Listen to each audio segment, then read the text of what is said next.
Our international affairs editor, Philip Turle, has been monitoring the situation closely in Myanmar, and he joins me on set now. Philip, good morning. It does seem that the situation there is becoming increasingly tense.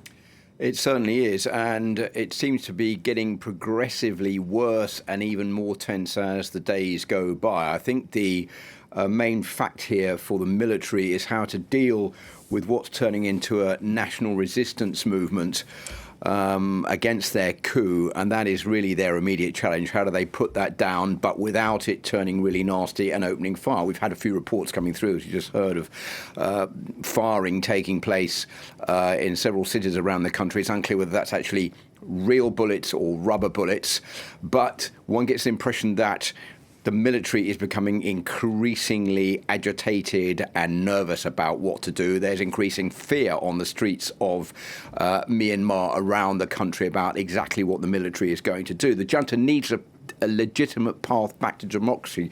Remember that all of this started because they said the elections last November were rigged and not free and fair. Just a reminder of that figure, of the election result. There were 258 seats to the National League of Democracy of Aung San Suu Kyi and only 26 to the military's party. That was 4 less than the elections in 2015. They say that election victory was stolen. That's why they've moved in to take back control. They say they're going to bring back democracy to the country.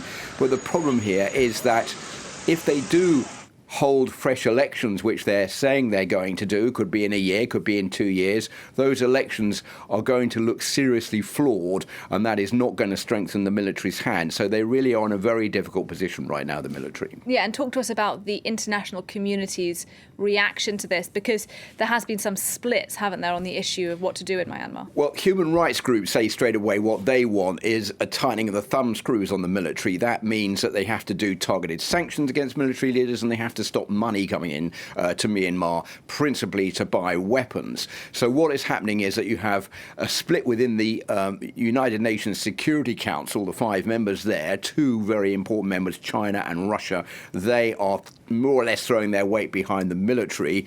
Russia has signed a military cooperation deal with Myanmar. It's also got a nuclear research deal which has been signed, so they have quite a lot of interest in the country. And China has just described this coup as being basically just a major cabinet reshuffle. So we have them on one side who are really supporting the military coup or not getting involved in the matters there. On the other side, you have the United States who've introduced targeted sanctions, but that's not enough to sway the military to stop what they're doing. And then you have the European Union, which is saying, well, we might introduce sanctions, but which hasn't done anything so far. So it's more or less a green light for the military to carry on for the time being. Philip, thank you very much indeed.